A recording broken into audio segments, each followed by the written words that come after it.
biti duhovnik je neke vrste dar.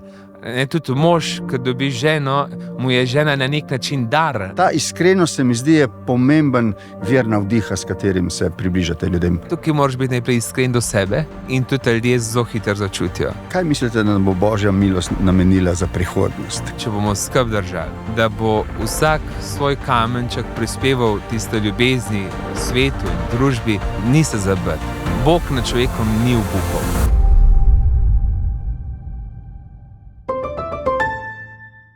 Dobrodošli v Mastercard podcastu Navdiha. Moj današnji gost je Martin Golob. Lani je minilo 10 let, odkar je bil Martin Golob posvečen za duhovnika. To ni zelo veliko in je tudi še vedno zelo mlad. A je vendar gospod župnik Martin Golob danes med bolj znanimi duhovniki pri nas. Ne boji se sodobnih tehnologij, pozna moč socialnih medijev in jih tudi spretno uporablja. Od leta 2018 snema in objavlja vloge, v katerih preprosto, odkrito, prisrčno govorico nagovarja in pridobiva ljudi, da mu verjamejo, zaupajo in mu sledijo. Ko mašuje, je cerkev polna, ko napiše knjigo, je razprodana. Danes je z nami gospod župnik Martin Golob. Hvala, ker ste moj gost. Z velikim veseljem. Hvala vam za povabilo, da smem biti v vaši družbi. Prosim, da se nas počutite kot pri spovedi. Izpovejte se, ne mislim tukaj samo na grehe, teh je verjetno malo, ampak tudi na vaša plemenita dejanja, po katerih ste znani in navdihujejo vse naše ljudi. Začniva pri izbiri vašega poslanstva. Ja. Ne morava reči, da je to prav običajno, je nekaj posebnega in gotovo zlasti mladega človeka prevevajo preizkušnje, preden naposled sklene, da se mu bo posvetil. Kako je bilo z vami? Hvala za to vprašanje, ker ga zelo rad obujam. Zelo rad govorim nekako o poti, ko sem zorel za ta poklic, ki ga opravljam, poklic duhovnika. Več dejavnikov je, da sem danes duhovnik. Najprej domača družina. Pri nas doma sicer normalno, verni, tako klasično, ob nedeljah imaš, pa doma smo tudi molili. Druga stvar, pri nas doma smo tudi duhovnike zelo lepo spoštovali. Zavedali smo se, da so tudi samo ljudje, a po drugi strani smo imeli do njih eno lepo spoštovanje. Stara mama je večkrat nesla župniku kakšen hlebec kruha, pa jajca, ki imamo doma kmetijo, pa je rekla, znate, župnik ima jajc, ki vem, da jih nimate. To smo se mi pol večkrat doma malo posmejali. Tako da najprej to doma je bilo tako lepo govoriti o duhovniku in tudi vera, in to nam je bilo blizu. Se pravi, je bilo to spoštovano poslanstvo? Ja. Nenazadnje imam preko doma tudi malo tako lepih izgledov, ker imam tudi sorodnike, ki so duhovniki. Se pravi, imam nekaj stricev, ki so tudi v duhovniškem poklicu. Potem druga stvar, da sem danes duhovnik, je molitev. Zame je že v času mojega otroštva in tako zelo veliko ljudi molil.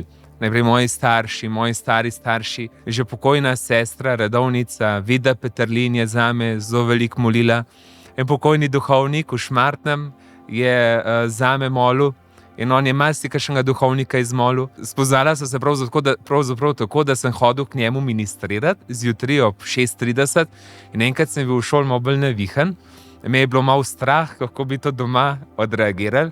Jaz sem šel v cerkev in on je v cerkvi molil. On je ves čas v cerkvi molil, bolj gluh je bil, ni bil toliko med ljudmi in je v cerkvi molil. To pa lahko delaš tudi, če si malo bolj tako, da slab slišiš. No in sem kar njega prosil, če bi lahko zame molil in sem prepričan, da je on kar nekaj molitev Bogu izrekel za mene.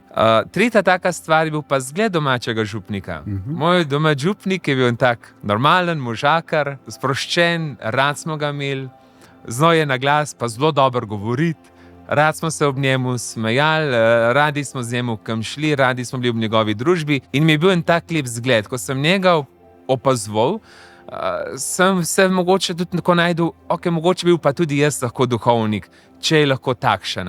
Ob njemu sem spoznal, da je lahko duhovnik en čisto normalen človek, da ni treba neke osebnosti spreminjati. Ker drugače moja osebnost, moj karakter je precej živahen in samo iz nekih podob enega umirjenega možakarja, ki je duhovnik, ki samo bere in moli, bi mi bilo to kar malo premalo. On je bil pa tak normalen in je v meni prebil ta strah, da je lahko duhovnik, da je lahko normalen možakar. Čas srednje šole je bil tudi čas mojega osebnostnega zorenja in pot me je pripeljala do tega, da sem se vpisal na teološko fakulteto. Premišljeval sem, kaj bi s sabo počel, kje bi se našel, kje je moje mesto v svetu. In je bila izbira malo med tem, ali bi bil doma kmet, ali bi šel v duhovniški poklic. Doma mi je manjkalo ljudi, jaz sem pa rad z ljudmi. In ko je nekako to malo pretehtal, sem se vpisal. Itak, ko se odločiš za duhovniški poklic, imaš nekaj let, da se pri sebi malo prečiščuješ, odkrivaš. In ves čas sem v sebi čutil nek mir. Čutil sem, da mi to nekako paše, da se moja duša s tem načinom življenja ujame. In sem sedel v tem miru. Tako da so bili dvomi, seveda, ampak... Kakšne vrste dvomi pa so bili? A sem res za to? A je to res moj pravi poklic? A bom v tem poklicu srečen? Kaj pa, če je moje poslanstvo, da se poročim in da imam družino? Vse sorte se človek sprašuje, ne? Ampak vedno, tudi ko so bili dvomi, se nisem dvomov ustrašil, ampak sem se spraševal, preseb odkrival in vedno znova, ko sem bil v tem, kar sem bil v sebi miren in sem rekel, evo, to je že to. Tako da, zdaj sem že 10 let, 11 leto bo letos duhovnik, ker biti duhovnik je neke vrste dar. Tudi mož, ko dobi ženo, mu je žena na nek način dar, si jo ni zaslužil, če tako rečem, je ni kupil, ampak drug drugemu se podarila, se drug drugega sprejemata. In tudi v duhovniškem poklicu sprejel sem ta dar, nisem ga vedno vreden, ker sem kot človek tudi šibak, ampak vendar Bog pa to zanimivost, da dela tudi pogrešen človeku. Zdaj, ko mladenič razmišlja o izbiri poklica, se zdi, da ga tolaži morda dejstvo, da če ne bo v enem zadovoljen, bo izbral pa drugega. Pri izbiri vašega poklica, ki je tudi pomembno poslanstvo, pa se zdi, da je odločitev na nek način irreverzibilna, nepovratna. A ste razmišljali o tem, da če enkrat izberete to pot, se skoraj da ne morete več vrniti? Ja, res je. Mislim, lahko vedno je svoboda. Vedno človek se lahko odloči. Res pa je, da sem dal obljubo, ki pa ima neko težo in ta obljuba je sveta, kot je obljuba sveta med možem in ženo. Sem se tega zavedel in pred posvečenjem je bilo strah. Kakšne vrste strah ste imeli? Trema. Skrb ali strah? V bistvu tako, trema. Kot ne veste pred poroko ali pa že. No, ampak v smislu veselja, pričakovanja. Ja, tako, veselja, pričakovanja. Skoraj neučakanosti? Tako, ali pa kako bo, a bo vse v redu. To je vedno mehen tudi takole. Tudi mogoče malo kakšna stvar, kot je malo hočemo podražati živčke in tako. Ampak po posvečenju sem pa točno vedel, kaj je zdaj moja pot, kaj je zdaj moj cilj, kje je moje mesto, kaj je moje poslanstvo. In pravzaprav začutiš eno svobodo. Vsem tem, kar sem dal obljubo, ni bilo več beganja. Sem čutil, nek če je odpadel. Pred posvečenjem je bil skozi en če mi ne bo šlo tako, kot ste omenili, ali pa če kakšno spoznam, ali pa ne vem, karkoli. Vse to je po posvečenju odpadlo in pol je bilo brez dvoma. In nisem se nikoli do zdaj po posvečenju, pa tako, da bi se zdaj kaj globje sprašal, če mi zdaj tukaj ne bi šlo. Zdaj zase vem, da je tukaj moje mesto in tudi mi je zelo lepo, ko vem za moj cilj.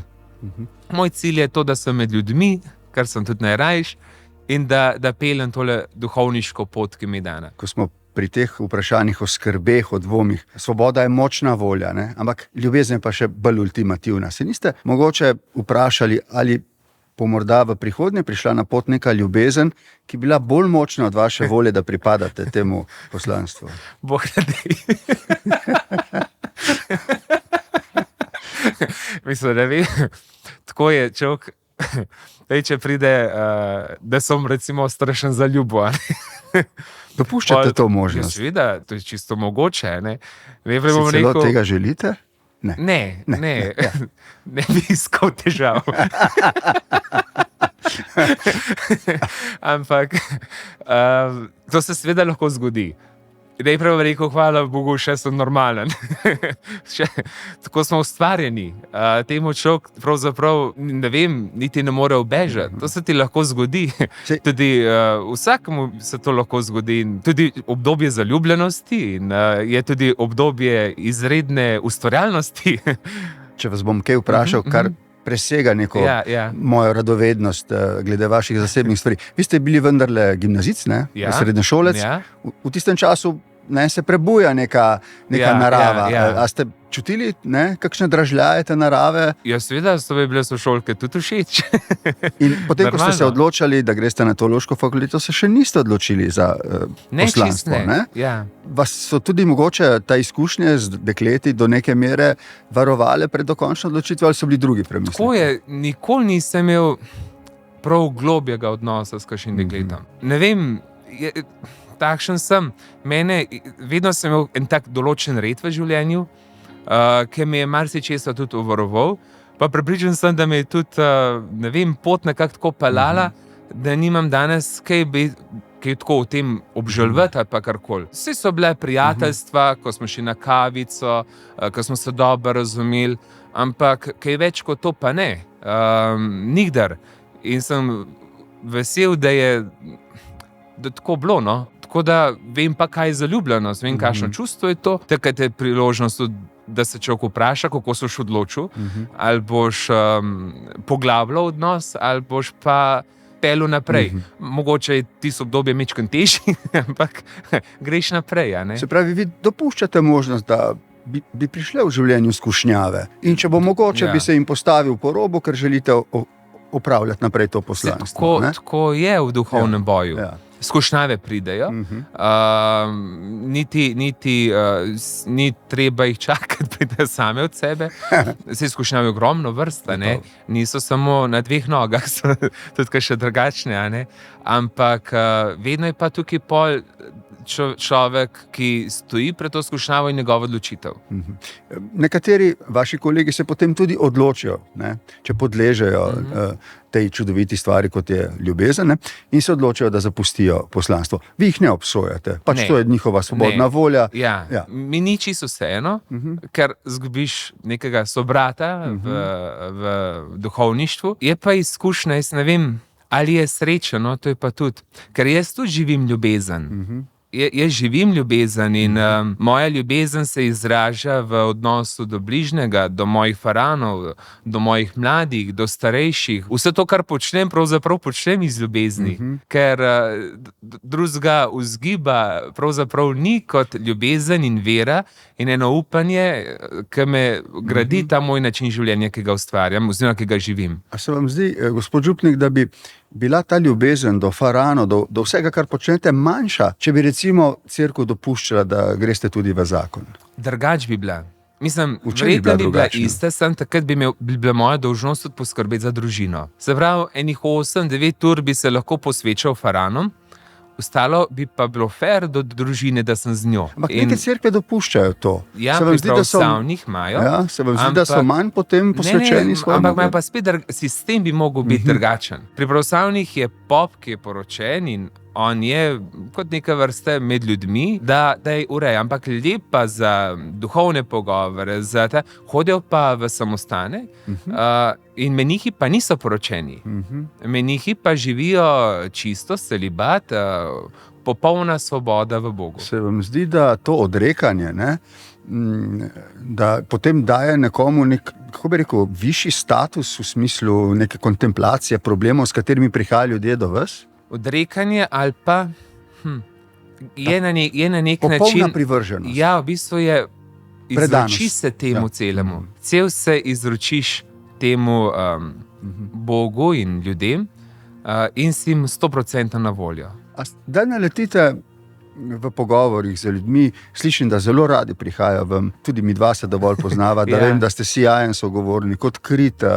Prihajajo kdaj z vprašanji, ki vas spravljajo v zadrego? Ne mislim zdaj samo o ljubezni, o celi vrsti stvari. Marsikdaj tudi ne vem odgovora. Marsikdaj mi je ob njihovih besedah tudi težko z njimi. Vse sorte je, Tudi kdaj nosim težo besed, ki jih nekdo spregovori.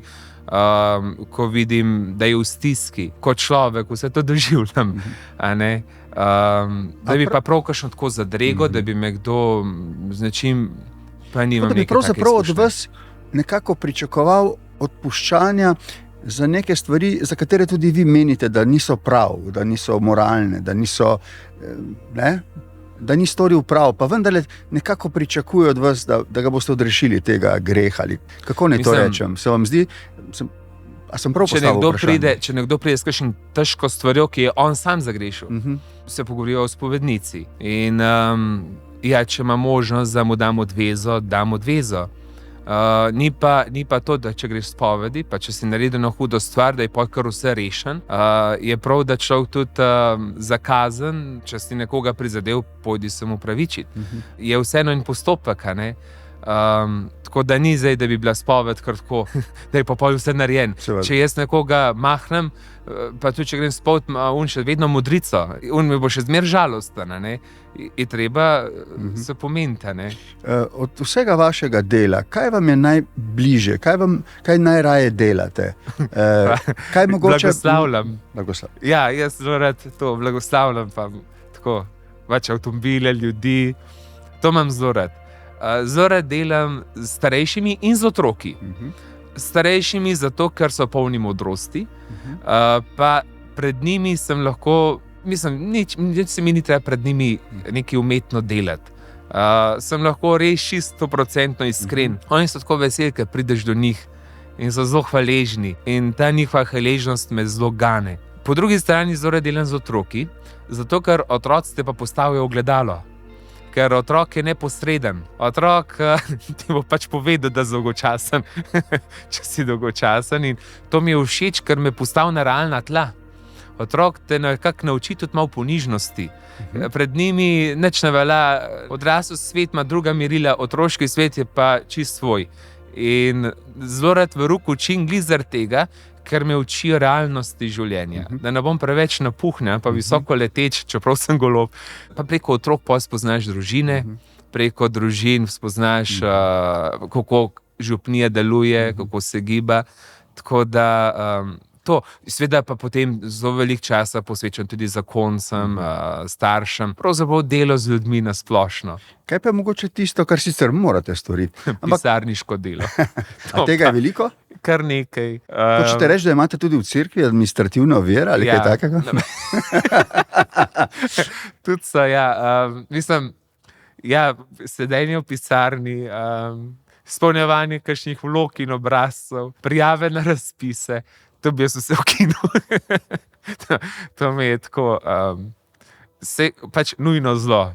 More biti, vidim, da more biti protokol, ampak mi je pa v breme. Zdaj, ko vas poslušam, in tudi sicer, kolikor sva se pogovarjala, delujete kot zelo srečen človek. A se motimo, ko mislimo, da nasmeh ni samo stvar vašega značaja. Ne. Stvar doživlja neke sreče. Kaj vas tako osrečuje? Tudi delo, ki ga opravljate, ne? Verjetno najbolj. Delo rad upravljam. Zelo sem imel lepo, tudi tale najbolj pogovor. Se dobro počutite. Ja, mi je všeč. Tudi rad govorim o teh stvarih. Nekako imam tudi lepo izkušnjo življenja. Rad živim, čeprav ni vedno glih najlažji, vse sorte mi pač v življenje prinese, ampak rad živim. Veselim se pa tudi mogoče prihodnih stvari. Tudi današnjih srečanj, ki jih imam še. Zvečer imam tudi eno lepo srečanje z mladimi, skupaj ustvarjamo svetomašo, bodo igrali na kitaro, bo veselo, bo lepo doživetje. Tako, pa je pa moj značaj tudi tak, da sem bolj vesele narave, tudi rad se ki pohecam in tako. A je v vašem doživljenju življenja vendarle bilo ali je kakšnih grenkih trenutkov, kjer ste postavili pod vprašaj vse, vključno za vašo močno vero in poslanstvo? Ne spomnim se, da bi imel zdaj kakšno tako res hudo izkušnjo. Moje najtežje izkušnje so, ko se moram kot duhovnik, kot župnik poslavljati od mladega človeka. To mi je recimo tako, kad te malo zaznamuje, te pretrese, pa potem mogoče kakšne... Ampak da bi se zgodila kakšna, to razumem, seveda. To so take žalostne stvari v življenju, ki pač so. Ampak da bi se zgodila kakšna nepravičnost ali krivica, Ja, tudi to se dogaja. ki bi jo pripisali. Ne? Ja, tudi to sem že doživel, ampak kaj ne, prestopiti treba pa iti naprej, ali pa čez rame vršiti. Kako je z odpuščanjem? Ja, to Se mi zdi, da je taka velika vrlina človeka. Ja, velika vrlina, včasih je kar težko reči, a ne, kakšen pride do mene, ki pove, kakšno hudo krivico je doživel. Ga slišiš v njegovi bolečini, je kar težko čas reči, da je edina pot te osvoboditve pravzaprav odpuščanje, ko pa v sebi nosi še ves gnev, a ne, še vso jezo in razočaranje. A ne. Vidiš, da je res se mu zgodila huda krivica in kar težko rečeš takoj, ja, odpustite mu, pa bo vse v redu. Ampak skušam pa vedno nekako tako, dajte lotiti se enega procesa, da bi počas zaživel nazaj in počas to odpuščajte. Ker odpuščanje te dela ponovno svobodnega. Nekdo, ki ti naredi krivico, ti je naredil pravzaprav dvakratno zlo. Najprej je to zlo, ker pač si doživel krivico, neko sramoto, razočaranje. Drugo zlo je pa to, ker pol človek sam pri sebi nosi ta spomin, ki ga je tako močno prevzel, da sabo nosi ta gnev. In to je dvakratno zlo. Neodpuščanje človeka zapre, kot da bi bila v srcu neka gnojna jama in ti onemogoča, da bi zopet zaživel odrešeno in da bi zopet zaživel veselo, polno življenje. Vsak jutro, vsak večer, vsak trenutek te nekaj na to spomne. Ko pa odpustiš, gre pa tudi na pozabljanje. In prej, ko to narediš, boljše je pravzaprav zate. Stvar, ki se ti je zgodila. Takrat loti se tega, kakšen zelo strogo reče, tega pa nam nikoli odpustil. Tak človek se mi pravzaprav kar malo zasmil. Ker bo s tem bremenom najprej težje živel naprej. Ja, pa še na druge stresa to žalost. Je to na pot, ni to vedno kar čez noč odpustiti, ampak vsaj prizadevaj se. Je pa lepo na svoji koži doživeti, ko ti nekdo odpusti. Že lep občutek je, če ti policist na cesti, ki te ustavi, se te usmili, pa reče, no, gospod, pa previdno naprej. A ne, se počutiš, hvala, ne. Tako, no, je odpuščanje zelo pomembno in ja, sem tudi marsikaj doživel, ampak ne nosim pa nekih zamer v srcu, da bi zdaj bil zagrenjen. Mislim, da ta jeza in ta gnev te naredi zamorjenega, te zagreni. V enem salonu sem prebral, jeza škoduje lepoti. To verjetno ni samo nek oseben problem, izziv, ampak je tudi naš družbeni izziv. Ne?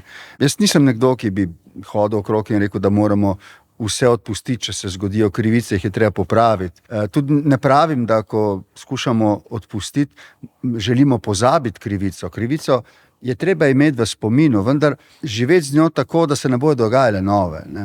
Ker dostikrat se zgodi, da nas ta gnev, ne, kot ste rekli, ta sveta jeza, ki je v nas zaradi krivice, ki nam je bila storjena, nas lahko zavede v ravnanja, na katere mi ne bomo ponosni kasneje. Ne? In tega se mi zdi, da je mogoče malček premalo v splošnem zavedanju. Tudi sicer vidim, recimo v političnem življenju, družbenem življenju, se zdi, da so neki kompromisi znak šibkosti, ne pa znak moči. Ne. Tako, zdi se mi, da ta prispevek k vzgoji je z vaše strani za mlade ljudi zelo pomemben.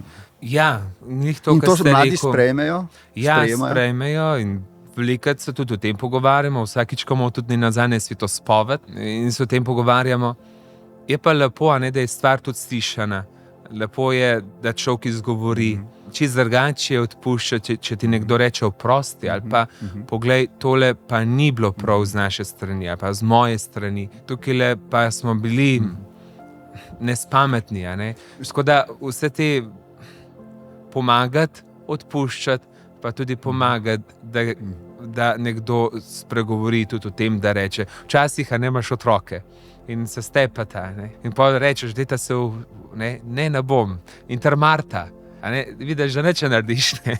In pol je treba nekako ustrajati, da le si data roko, da le drug mu rečeta oprosti. In vidiš, kako mimogrede ona dva pozabta in je že vse v redu. Sem in tja rečemo, da današnja generacija otrok nima več tistih vrednot, ki bi nekako oblikovali neko družbo, ki si jo želimo. Jaz nisem čisto prepričan, da je tako. Mi dva se zelo veliko druživa, ne samo za mladimi, tudi za otroci. Ne? In nimam tega občutka. Pač na nek drugačen način te iste vrednote doživlja. Kako vi vidite recimo to vrednostno situacijo med mladimi danes? Mladi so dobri. In mladi so tudi mečkano ogledalo nas, starejših, ni pa to zdaj vse zafuran, ko včasih slišimo, tako besedo, ta mladina. Imamo še ogromno zelo plemenite mlade, ki želijo družbi dobro. Imamo ogromno mladih, ki so prostovoljci. Imamo ogromno mladih, ki znajo pomagati, znajo poslušati. Njihov način bivanja je siguren drugačen, kot je bil moj, pa je ni toliko razlike, ali pa tisti, ki so danes malo starejši. Živijo v drugačnih časih, kar ni nič narobe. Sej te čase smo pa vsi ostali delali, ne? Jaz se veliko z mladimi ukvarjam, ker jih želim med seboj povezati, ker jih želim spodbuditi za eno lepo, plemenito življenje, ampak me tudi mladi mene zelo veliko učijo. Tudi jaz od njih ogromno dobim.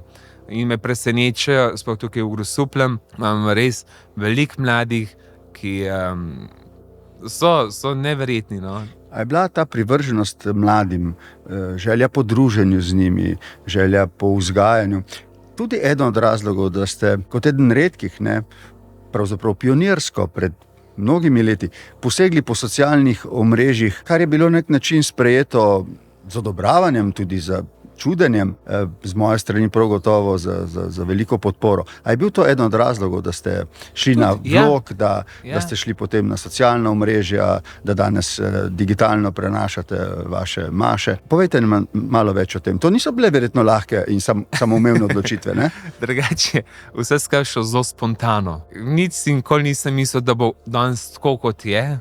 Ampak je šlo vse nekako res spontano. Prvi vlog, ki sem ga posnel, je bil spontan. Jaz sem mislil, tale video za tistih 500 ljudi, ki se bo ogledali, bo čisto v redu. Nisem si mislil, da bo to tako viralno ratal. In potem, da bom danes recimo mičkam bolj prepoznaven, zaradi tega, ker sem pač v mnogih oddajah tudi sodeloval, vedno sem šel kamorkoli so me povabili, tudi s tem namenom, da Boga pričujem, da pokažem, da smo tudi duhovniki, čisto normalni ljudje. In seveda je vedno tukaj v spredju, kdo ima danes največ telefonov v roka, ne? Kdo je tista, če tako rečem, ponarekvajam, prva žrtev socialnih omrežij, kot pa recimo pravzaprav mladi. Tam so in na tak način lahko do njih prideš.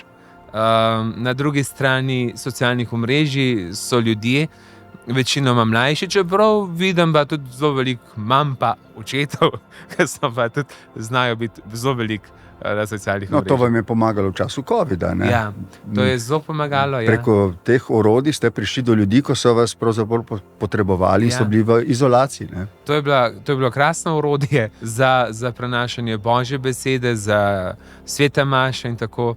In gotovo, prinesel v dom neko upanje in veselje, tako sem mi rekel. Zdaj, kot uporabnika teh družbenih omrežij lahko vidiva njihove prednosti, te so očitne. Jaz tudi sicer mislim, da je to demokratiziralo svet, da je odprlo prostor svobodne besede, da je odprlo prostor javnega dialoga. Oba pa veva žalostjo, da je to tudi prostor grdega, surovega, mestoma sovražnega govora.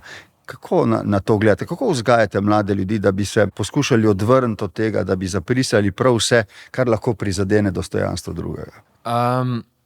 Vse sorte na socialnih omrežjih, ko greš ti na internet, je glih tako, kot da bi cel svet skakal po tvoji sobi.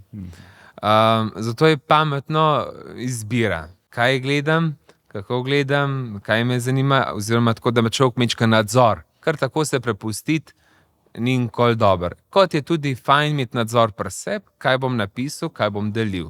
A bom nekoga prizadel, a bom nekoga šimfal, bom nekoga oblatil, bom nekoga ponižal.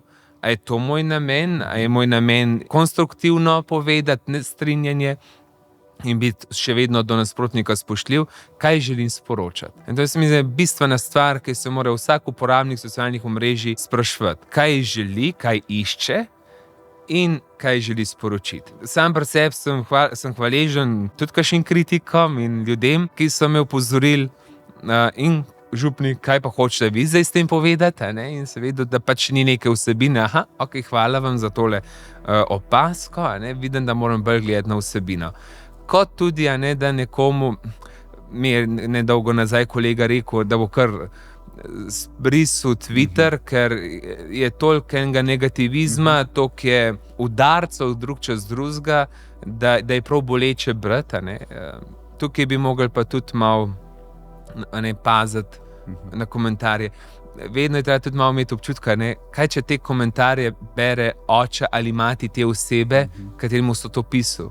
A ne, ker če ti nekoga javno umažeš ali pa prizadaneš ali pa ga ponižaš s kakšnimi vulgarnimi stvarmi, ne ponižamo njega, ampak tudi njegove sorodnike. Včasih gledam, je kakšen oče, ki ima tudi otroke in je pač malo bolj aktiven na socialnih omrežjih, kako se to ob tem počutijo njegovi otroci. Komentarji znajo prizadeti, znajo tudi tako, da je človek malo tudi sabo nos, zdaj kakšen postanemo bolj trd v sebi, se malo zapre. A se strinjate, da poleg te potrebe po regulaciji, o kateri govorimo, da potrebujemo tudi pravzaprav nek nov pristop k vzgoji mladih za nove tehnologije, ker te res precej radikalno spreminjajo naše osebno in tudi družbeno življenje. Kaj bi rekli? Internetni bonton. Ja, sicer ne preveč politične korektnosti, da spet ne zapademo v omejitev svobode govora. Mogoče to. Druga stvar, danes bi veliko bolj učil, kako iskati, oziroma ne vse na pamet vedeti, ampak kako iskati. Se danes imamo pravzaprav, ne, vse imamo na dlani. Oče naš ti lahko tudi z interneta moliš, ne? Niti, mislim, fajn je, če se ga na pamet naučiš, ampak če bi želel moliti, pa če ga ne znaš, ga imaš v rokah, ne? Cel molitvenik, če želiš. Se pravi, varno uprava pa tudi to, da ima človek eno mejo. Kot ni zdrav, da se vsak dan po 3 ure v McDonald'su in da vsak dan so v McDonald'su hodiš in ješ, kot tudi ni zdrav, da si cele dneve na telefonu. Zato, ker veliko stvari je tudi nezdravega. Za srce, za oči, za tvojo glavo. In mogoče to, da pa tudi sebe učil in druge. En tak nadzor nad samim seboj, koliko je dost, ne pa, da si od tega odvisen. Ker danes je zelo veliko te odvisnosti. Kaj mislite, če smem tako, če ne bom rekel nič narobe, kaj mislite, da nam bo Božja milost namenila za prihodnost? Kako vidite to prihodnost? Mladi ste, ljudje vas imajo radi, vam zaupajo, upajo, da to, kar govorite z neko vero v to, da je svet dober in da je lahko še boljši, da je res tako. Kako vidite to prihodnost, ki je pred nami vi? Jaz mislim, da če bomo skupaj držali, pa da bo vsak svoj kamenček prispeval tisto ljubezni svetu in družbi, ni se zabiti. Bog nad človekom ni obupal. Vsakič, ko se nov otrok rodi, je upanje. Kaj pa, če bi človek obupal nad Bogom, če se mu godijo strašne krivice? Ja, to se lahko zgodi in so ljudje, ampak če obupa nad Bogom, še vedno verjame, da Bog je. Je vsem drugače, kot nekdo, če reče, da Boga ni. Je lahko nekdo jezen na Boga in tak človek je pravzaprav zelo močno veren, ker je jezen na nekoga, ki obstaja. Povejte mi, gospod župnik, jaz, ker nisem bil krščen. Ja? Jaz se lahko nadejam, recimo, neke Božje milosti, ali vse ne smem? Ne, lahko. Ja.